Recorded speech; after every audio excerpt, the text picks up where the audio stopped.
Hi, I'm Jacques Choi. I'm the senior character artist on Deus Ex Mankind Divided here at Eidos-Montreal. So I'm going to show you a little bit about the workflow we have for some of the hard surface, hard surface character augmentations that we've made.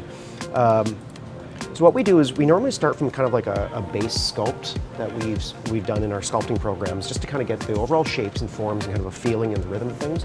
And then what I'll do is I'll start going in with kind of like a low poly kind of optimization using the graphite modeling tools to kind of maintain the flow, the shapes, and then from there we'll actually start using the shell and kind of getting into the more detailed areas of the augmentations, kind of like the small machinery, forcing cylinders in places, and kind of getting a lot of the more mechanical shapes to be forced. And then from there on, we'll start covering this up with details such as like bolts and rivets and kind of small things that kind of make it feel lived in. And kind of a nice trick that we use in video games is actually to use something called Floaties, which is because we bake all of our assets down to a normal map. What tends to happen is we get to use these sorts of insets like that are floating on top of the surface.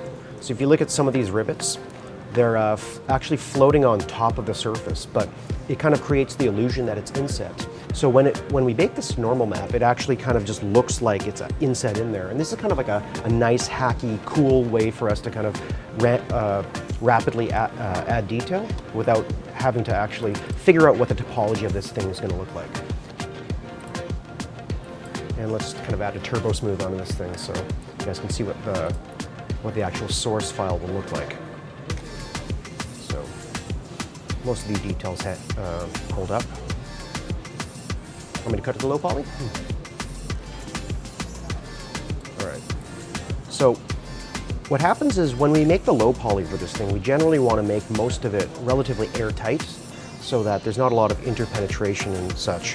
But at the same time, we want to kind of create like a low poly that uses the smoothing groups, because when we bake on normal maps, if you're too aggressive with the smoothing groups, you generally kind of get a lot of these artifacts and waviness that happens. So this kind of ensures that we get very clean bakes out of everything and makes sure that things kind of hold up in the kind of the integrity of the mesh holds up based on viewing angle or whatnot.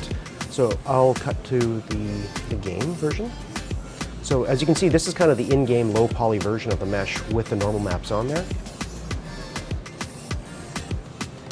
And the detail really holds up, the angles really hold up, and a big part of our process is to actually bake our normal maps in 3ds Max using the object space normal map, and then just kind of converting them to based on the needs of the engine. One of the huge advantages about baking in 3ds Max is we get to, where was it? So we get to kind of specify using the world space normal maps. And what this does is kind of gives us a kind of very colorful, a very kind of more accurate normal map that we can then transfer to our tangent space normal map, which is the one that's used in all game engines, I would say. We assign our renderer to a mental ray.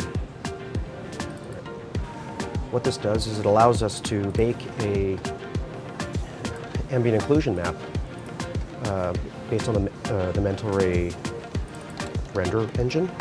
Whoops. Okay, and yeah, so the world space normal map, the ambient occlusion are kind of synced together.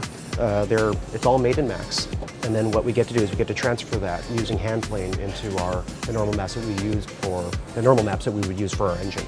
So they're perfectly synced, and they're very clean, they're very smooth, and they're kind of artifact free, which is really nice. Kind of another example I have of this is we've used this sort of technique on a lot of different kind of augmentations. And it's kind of nice because like what Max allows us to do is create a lot of very mechanical feeling things. It gives things a lot more control over how accurate we want things to be. Especially because we need the pivots to be in certain locations, and in specific locations we need the kind of the smoothing groups to react the way we need them to do. Like there's just a lot of control that we get in Max, which is wonderful for kind of our pipeline. And it's more like the workhorse for us. So kind of showing this in the engine.